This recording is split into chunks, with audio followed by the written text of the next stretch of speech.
As entrepreneurs, fellow entrepreneurs, how many of you would like to double or triple your business?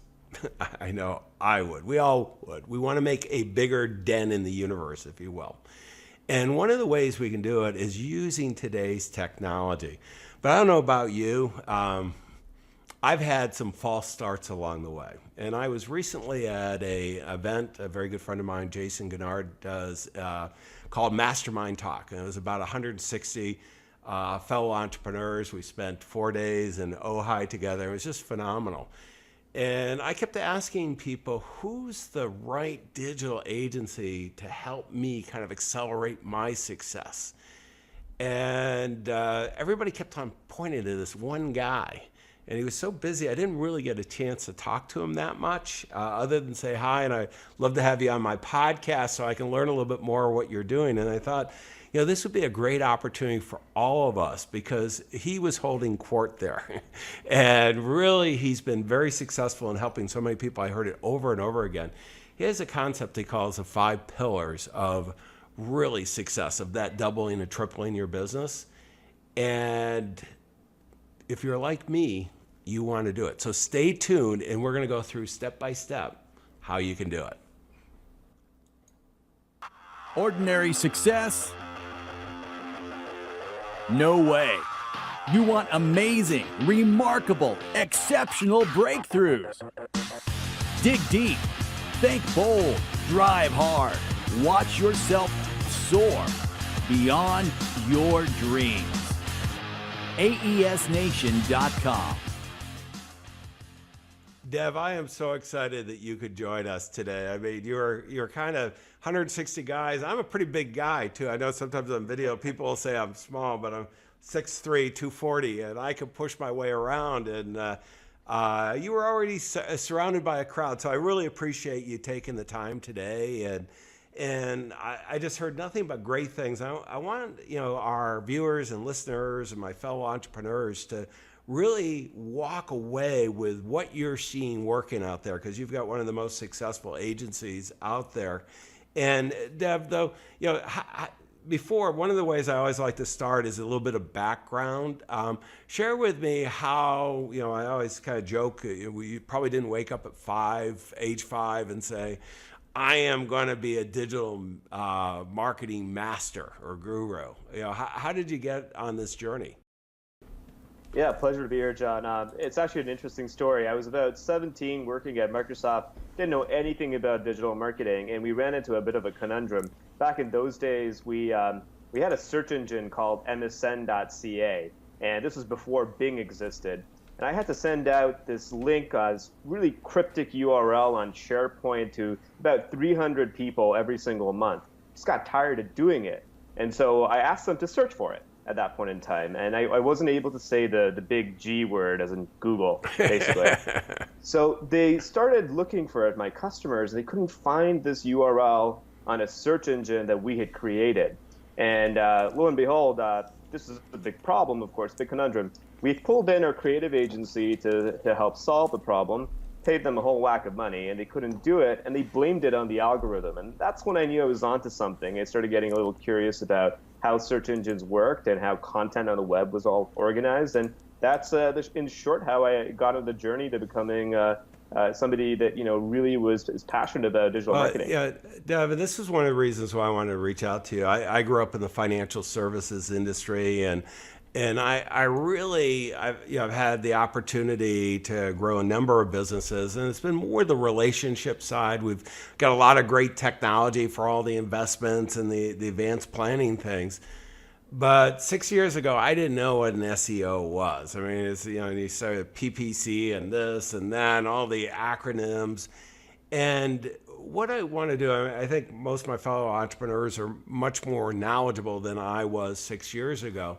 But I want to take them through kind of, I love your pillar process, the 5 pillars, because, it's just like, the large firm. I mean, Microsoft obviously knows a little bit about technology along the way.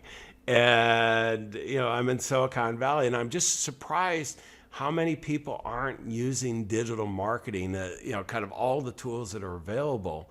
to really kind of, you talk about that doubling and tripling. And once you've got a great experience in your product solution, I mean, that ability to leverage now has never been greater. Totally. So what are these 5 pillars? So I call them the 5 pillars of predictable growth. And I'll talk about all 5, and then I'll talk to you about. Yeah, let's dive. Why don't you give me the big overview and let's dive in. I want to go one at a time because I've got a bunch of questions along the way too. So there's 5 pillars. The first one is the platform. The second one is the product. The third one are the people. Fourth is promotion, and the fifth one is performance. Okay, so let's start right at the beginning. We got platform, and this platform, you're talking about the platform for content. And I know one of the things that has been just phenomenal for me in growing our business is that content. I mean, we create all kinds of content. We found it as a great way to differentiate ourselves from the rest of the marketplace and to attract people who are interested in what we do to do it. I mean, some of the content is like creating this podcast, this show today, the ebooks, the articles, and everything. Yeah. What do you mean, though, by a platform? What is that? There's lots of ways to think about a platform, and really think about it as a stage or the home in which you house all of your content. And that could be different from business to business. So if you sell primarily through video, then your platform could be YouTube. But for most people and for most marketers, it tends to be their website. Their website hosts all of their content. And so some of the decisions that go into choosing the type of site they basically have, the actual software that basically runs their website, can make or break their performance in search. So usually they end up getting to a point where they can't grow their business beyond their website. So the website almost shackles them to not being able to grow. And so choosing the right platform is really important when it comes to being able to scale your business, whether it's through SEO or through other channels. And that's why it's important. So give me an idea of kind of what's wrong, what's a wrong platform to build on and what's a right one, a little bit more guidance.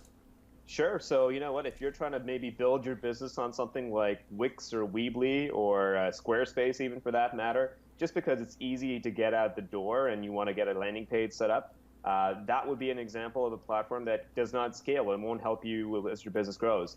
Now, a platform that might make sense for you if you're an e-commerce business, you might want to use Shopify.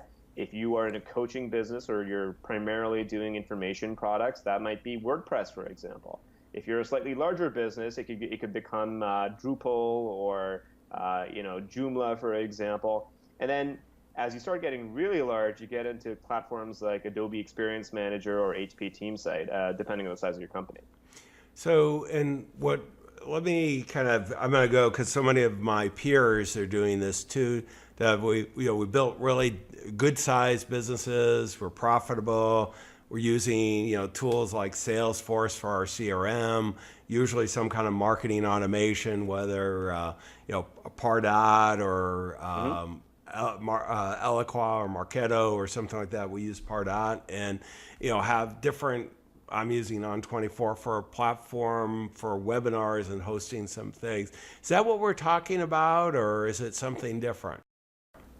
We're really talking about a content management system. So, the ability to host all your content onto one platform. When you're talking about marketing automation or your webinar software, you might be integrating the scripts basically into your website so that you're able to think of your content management system as a conduit almost that hosts your message basically. And that would be that second portion, which is the product. What is it that you're actually selling?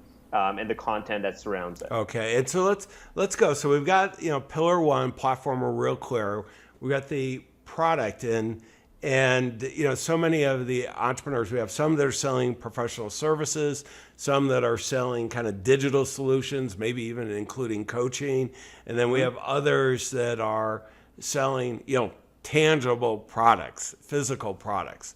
How does that affect these 5 pillars?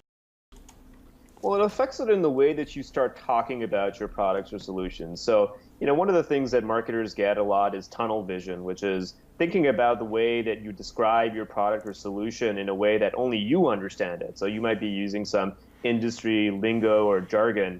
not really thinking about how your end user, the person who buys your product, your customer or your client, how are they looking for that particular product or solution, right? What kind of problems do they have? And so it's really coming down to the message of what it is that you're selling, for example, and how are you helping your end user or end customer. Yeah, I mean, that's one of the, I think the classic mistakes we all make is that, we get so excited about our product and kind of the features and, maybe go to benefits. Really, most clients in today's busy world, they just want the results. And we've got to communicate that versus all the process and all that. What about people? I mean, this is one, geez, if we didn't have to deal with the difficulty of clients and didn't have all these employees, life would be a lot easier.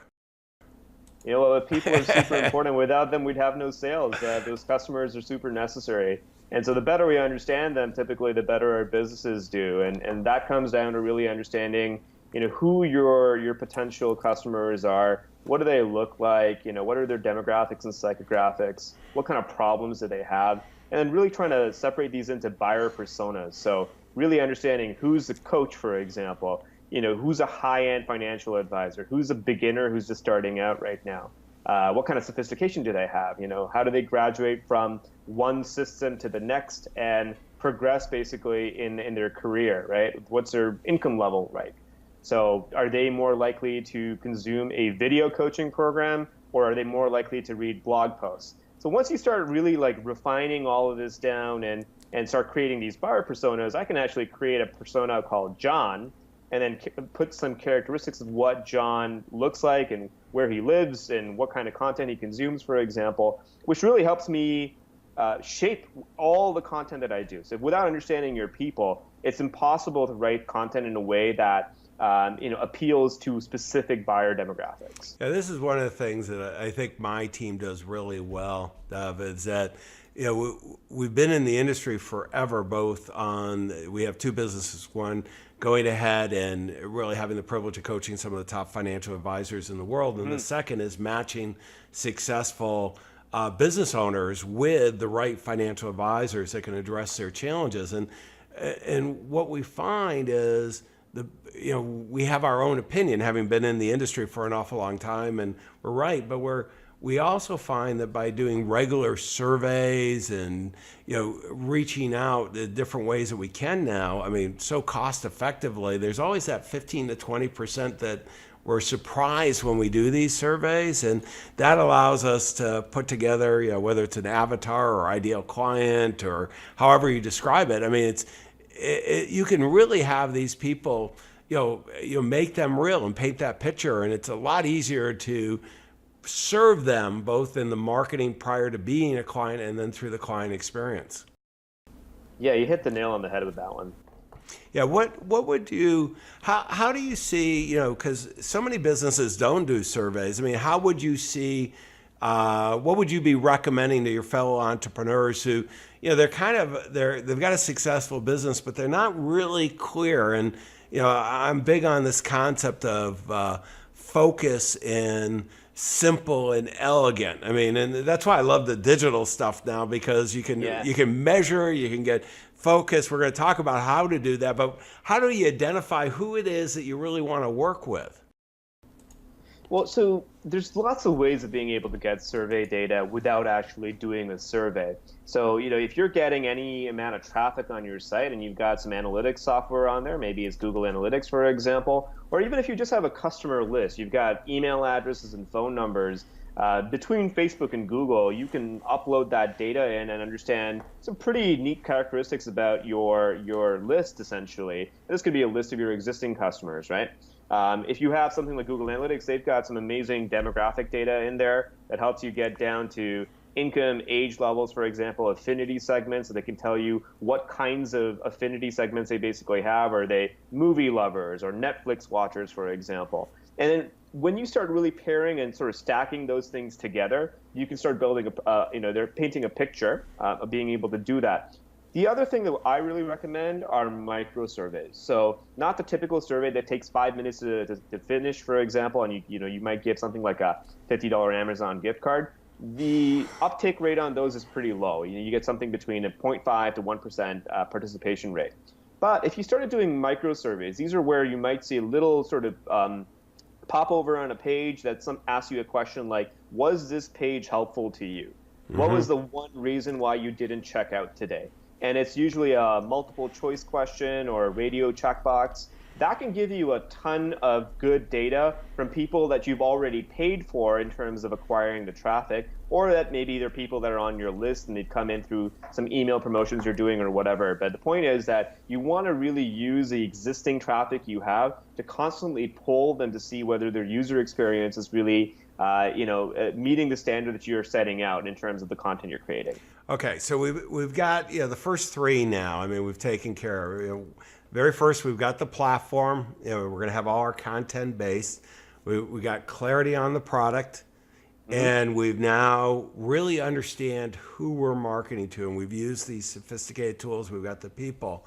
This is one I think my fellow entrepreneurs, we all want to race out and market right away.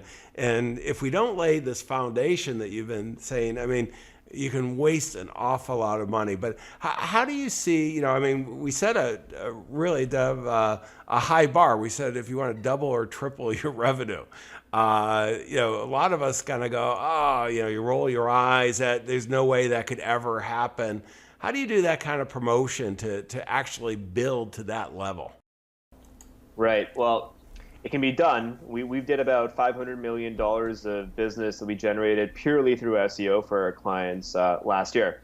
And you have to get these first three things right to be able to do the fourth pillar of predictable growth, which is promotion. And so this is where, like you said, most entrepreneurs want to be able to get more traffic is usually what they say. And usually that'll be through paid search, could be Facebook ads, could be through Google AdWords, or they want to do it through SEO. But the key over here is ultimately all of these mechanisms, whether it's through AdWords or through organic search or what we call SEO, they're intent-based marketing. Well, that means that people are having problems or looking for solutions online. You need to be able to get in front of them, right time, right place, right person. That's where the mix basically is. If you can get in front of them at that point, then you have a chance of being able to really earn that click. But once you've earned the click, what's that post-click experience like? That's what number 1, 2, and 3 really help address. And it's really funny because you start seeing sort of the dynamics of where marketers and entrepreneurs spend their dollars. For every $100 that's spent, $98 is spent on acquiring traffic, and only $2 are spent on converting that traffic. So it's kind of I would say a heads backward type equation, right? You should be spending a lot more time trying to get the people that already land on your content to engage with you so that you can nurture them and convert them, than try to get more people. So a little bit like a leaky bucket, if you will, trying to get more in the top with very little coming down the bottom. I know when I've tried doing it the wrong way, I mean, I've grown most of my business organically and, bringing people to us. And we know our client, who our ideal client is, the avatar, we're really clear on demographics and psychographics, and we've used some of the tools that you've talked about. But when we prototyping maybe new businesses, you get so excited about it. You don't really do the first three. You just kind of go out and promote these things. And, even though you can control spending fairly easily, you get so excited with all the clicks that you're getting. And what I've found so often when I've talked to my fellow entrepreneurs, the incongruency between you had a great message, you could get a lot of clicks, but if you don't take care of the rest of the experience, taking them through a nurture all the way through to becoming a client and then continuing to serve them well, it falls apart pretty quickly. Absolutely. I see it all the time.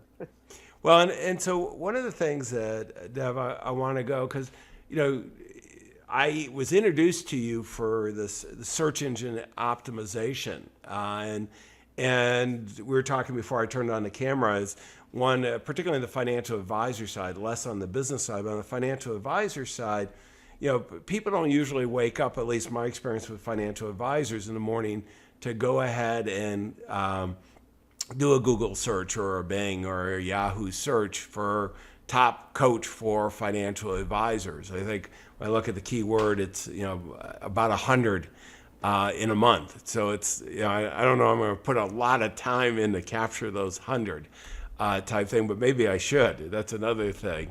But when you get into these places, I mean, boy, if there's a path where, like on my business side, I know people are searching for solutions, and they're ready. They've talked with some other advisor, and they're not sure whether it's right, and they'd love to get a second opinion. I'd love to jump in right at that point and have a great conversation. So how do you help those two different groups think through the marketing? Because the entrepreneurs we have both those. Yeah, well, it really comes down to push and pull marketing. SEO is great when the intent of the customer basically exists. When they're out there looking for solutions to their problems, whether that's a coach or a product or a service, for example, it's fantastic because SEO, the organic side of the search results, get as the paid side does. And that's purely because people love to buy, but they don't like being sold. And they trust organic search results a lot more than the paid ones. So if there is already, a fair amount of volume, you want to fish where the fish are, essentially, then SEO works fantastic. But it's also a demand harvesting medium. So what that means is if people are not rolling out of bed and looking for, someone like yourself in terms of being a financial advisor coach, then you can't necessarily use SEO to be able to tap that. Now, what you could do is you could start building a market, essentially. So if you look at like HubSpot, they coined the term inbound marketing, and it took them about 7 to 8 years for that term to be searched enough through their content marketing efforts. Now they dominated because they basically created the industry. So you can always end up doing that, but then if you do that, it's the long game that you're playing.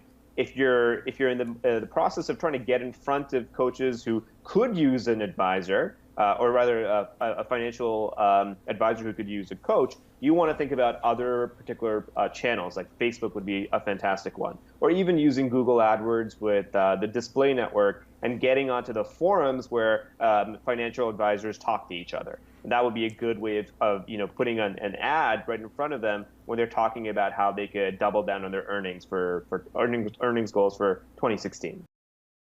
It's so important. And one of the things I'd encourage everybody to, don't think we're talking financial advisors because of my business, but I want you to be thinking about your business. And, these tools, I mean, this is pretty universal. I mean, I don't know, Dev, is there a business that you've not been able to help digitally? I mean, somebody that's having, you can have startups that they've never got a proven product, but if somebody's having success, offline, I just can't imagine one that can't do it digitally. No, I haven't encountered really a business yet. I mean, there's been certain types of businesses that are difficult to promote. For example, in the pharmaceuticals niche, or if they were selling guns or something like that. Yeah. And it depends really on the country, right? So I know in the U.S. it's different, but in Canada you can't really promote, for example, firearms products, right? So if that's the case, then that becomes definitely a little bit more difficult. But if you have a market and you're selling product today offline, 100% people are at least researching it online and then buying it offline. Yeah, and I mean, there's all kinds of studies that almost every transaction that happens of any significant dollar amount, and we're not even talking very high dollar amount, that there is, depending on which study you believe, somewhere between 78 and 98% of the time they're doing a search to make sure they're making the right decision. Okay, let's go to the last P. And this is performance. And what do you mean when you talk about performance here? So at a high level, what I'm talking about is identifying the key performance indicators that predict success. So you need to know what that actually looks like. And step one is to step away from vanity metrics. So things like traffic or impressions or eyeballs. I mean, a lot of agencies really even still say, how many eyeballs are you getting? And I don't know how they really survive in this day and age, but really talking about the metrics that matter, which are, at the end of the day, the only one metric that you should be measuring is ROI. There's something called return on ad spend, ROAS as well, that can be useful. But if you're not driving revenue and sales through your digital marketing, then what's it really good for anyways? From a performance perspective, what you really want to pay attention to is identifying your heroes and separating them from your losers. And what I find in any campaign usually is the 80-20 Pareto principle still applies. 20% of what you're doing is producing 80% of your results. So, and this is what I talked about at Mastermind Talks, which was in terms of content, 20% of your content is generating 80% of your leads. And if you go look at your analytics today, just go into your reports and start seeing how much traffic your blog posts have been generating, you'll find that, again, somewhere between 5 to 20% of your blog posts are generating 80% of your traffic. Those are the heavy hitters. It just goes to show that if you didn't actually have a digital analytics measurement model, a way to basically have a yardstick to know what success looks like, you're basically, you're flying and essentially doing a bunch of things and seeing what sticks at that point in time. And that's no way to be able to actually scalably grow a business. Well, I'll tell you, this is, to me, one of the most exciting parts of it. That what happens, I never really started using digital marketing about 6 years ago, and financial guy, so I'm very comfortable with numbers and return on investment and so on. But marketing for most financial services firms, even today, is kind of like, okay, that feels good.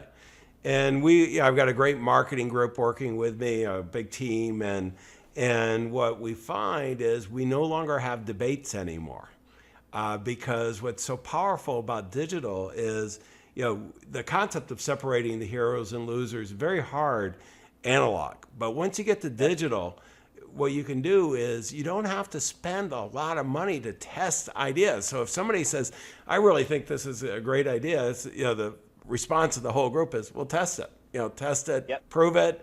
And that's a lot of fun. That's a big difference.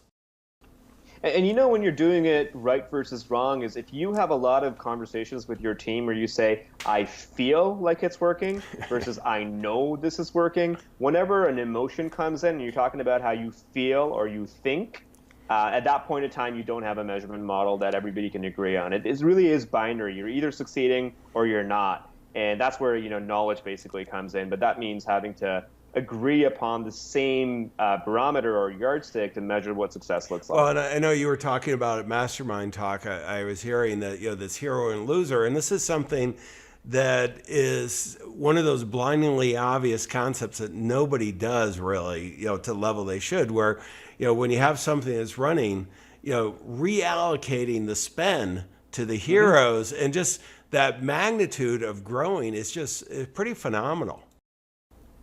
And if you just do that, it's compounding returns basically. So if you make a discipline out of doing that, where you're rewarding the hero campaigns, the hero blog posts, the hero lead magnets, for example, again and again, guess what? You're going to start doubling down on growth really quickly. But having that discipline is what I see that most firms don't have. They just don't have the rigor built up at that point in time. And working with a partner or having somebody in-house to actually build that practice can make all the difference. But we have kind of I outsource everything. So, but I have some key people I've worked with, and one of the things that I've found is bringing, even when I have a really good team, and weekly we go over all, at least I'm included. They go over it more frequently than that, but weekly I see kind of the heroes and losers, and what recommendation changes, and we're trying not to change too much at once, but just you got that control or that baseline, and then seeing if you can, that's working, and you're always competing against your best, and it's a Yep. great way of doing it. But I've also found by bringing in outside, really, very talented people like yourself, there's so little. I mean, this is where if you can change 2 or 3% of kind of how you do something, oftentimes that's where it really takes off. Yeah, totally. I mean, if you take like the 80-20 rule and double down on it, it turns out to be a 96 and a 4, right? So really 4% of what you're doing is producing 96% of your returns when you really start digging into it. And identifying what that 4% is and just making it minutely, 10, 20, 30 points better can mean all the difference. Well, let me go, and this is a good time to do it, to resources. And Dev, I want to pull up on the screen, I'm pulling up your website. For those of you who are listening to this, we have it at the aesnation.com. You can go, we have the show notes, the transcripts, and all the links that we're talking about. But, they go to your company, Powered by Search. How would they learn more about you? I actually did do analysis on my website when I first went to it, Dov, and that's one of the reasons why I confirmed that I need to talk with you. I think we have a really good one, and you pointed out even on the simple test that there's room for improvement. But what will they find there?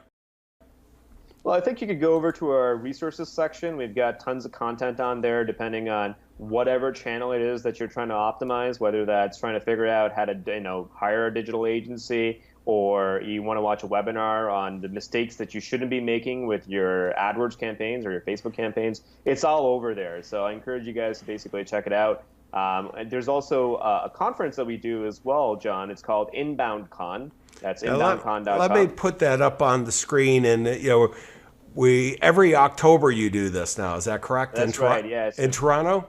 In Toronto, Ontario, yeah, in Canada, and it's on its sort of 4th year running at this point in time. So we have a great bunch of people come out, about 300 to 400 people, all marketers. It's a one-day intensive conference, and you learn the whole digital marketing stack from how to acquire traffic, to engaging it, to converting it, and then building loyal advocates. So who should come to an event like this? I always struggle because I'm kind of I'm a good technology user and leader of my group, but I don't really want to get down to the nth degree because my job is kind of orchestrate. But should the senior kind of the CEO, should it be the technology people, marketing people, who should come to this kind of stuff? You want to look for people who have sort of an intermediate or a senior level sort of stake in the success of the business. So, it could be you and your second in command from whoever, that is in marketing. There's a number of things that even as a business owner, you'll learn that are not down to the nitty gritty level. Things like consumer psychology, things like being able to improve your copywriting on your landing pages, the latest techniques in being able to drive down cost of acquisition in your paid search campaigns. And just to be able to, even if you take out one golden nugget out of that, basically, what we did last year was really say that one golden nugget could be $1 million in revenue difference for you if you just were able to take that away and actually actionably apply it to your business. And in fact, on the Resources Center, you should be able to see all our videos from last year. So if you want to see what the quality of conference really is, check it out because it's got some of North America's best digital marketing experts coming out there. Let me put you on the spot one time here on it. Sure. One of the challenges for guys like me that are a little bit knowledgeable, my fellow entrepreneurs, they know just enough to be dangerous on this stuff, picking the right digital agency. I got to tell you, it's been hard, and I've made mistakes along the way. So probably everybody. It's one thing. Marketing people, sometimes I don't know if you've ever heard anybody do this, but they can overpromise things. And digital marketers can do that too. How would you sort out, help fellow entrepreneurs of successful businesses sort out, finding the right digital agency to work with? So we've actually created a resource on how to hire a digital marketing agency in our resources section that you can go download. But I'll summarize some of the points in it. Basically, you want to work with a partner that will open the kimono, so to speak. So if there's anything that's black box or esoteric about their practices that's so proprietary that they can't talk to you about it, you probably want to run for the hills at that point in time. Let me just stop you. When they ask you to sign a non-disclosure agreement, because it's so proprietary, go somewhere else. The financial guys do that too, and it's just... Yeah, that's a good point. So other than that, I would say look for, success leaves clues, of course. So start looking at case studies of what they've done for other businesses. It doesn't always have to be the case that they've done it exactly for the same type of business that you're really in. But generally speaking, successful agencies will use a framework, basically, that they apply to all the businesses that they work with. But you want to look for some case studies, and ideally you want to connect with some of their existing clients as well and see what their experience is, 90 days in. So the first sort of 100 days really matter in being able to work together and see if you gel well. And then beyond that, at 12 months, 24 months, 36 months, basically working together. So if you are able to ask the agency tough questions and they're not able to skip a beat, basically, and being able to get back to you, really that builds value and trust in the relationship. You also want to look for somebody who basically under promises and over delivers rather than the other way around. Great advice. I think if everybody follows that, they will do exceptionally well. Let me summarize what I've heard, because these are the key takeaways that I'm walking away from, and they're really good. The 5 pillars of this is important: predictable growth. This is what we're all looking for. So Doug started out with the whole platform, and as you're creating content and different tools, I mean, having the right platform, it just makes it so much easier. And then getting clear on the product and the simple and elegant, what you're out there actually delivering. And then the people getting clarity on who you're going to deliver it. Who is it resonating? Because there's so many tools out there. And, I talked about surveys, but, they cost money, and the response rates are right along, the 0.5% to 1%. And that's with some pretty big incentives and so on. But the analytics, I've been blown away with Facebook and Google, just what they just show for free is pretty amazing. So, and the micro surveys, we've done just a tiny bit of that I've talked about. And it just can be really powerful. And then the promotion, I mean, there's just so many different ways to do this. This is where working with the right person, because you can waste, having done this, you can waste so much time. And then when you have the right person that actually knows it, can do the test, do it cost effectively, get the market to respond, and take off. It's pretty amazing. And the best part that I love, and Dov talked about it a lot, is the performance, the KPIs, the key performance indicators. And the big one to me as a financial person is return on investment. And unlike everything else out there, digital marketing is now, I mean, compared to the days of running print ads and hoping it works, or TV or this or that, it's so easy to measure this stuff. And really, every one of you owes it to yourself. If you want to accelerate your success, really make a bigger difference with more people in your own enlightened self-interest, so that you do even better, you've got to really take these actions and run with it. Dov, I want to thank you for taking the time today. I know you're really busy, and the transcript, I'm going to point above me, I've got aesnation.com, the transcript's there, the links to everything we showed, including the resources. Dov, we'll put also, I'm going to pull off and just have, with your permission, that selecting the right digital agency. And Dov, you're still taking clients, I'm assuming, too? Yep. Okay, and then also the conference too. And really appreciate, one of the things that as entrepreneurs, if we were going to accelerate our success even more, we got to use these tools. Your clients are counting on you, but you know who's really counting? Those future clients are going to make a huge difference. Wish you the best of success. Thanks, John. Exceptional, remarkable breakthroughs. aesnation.com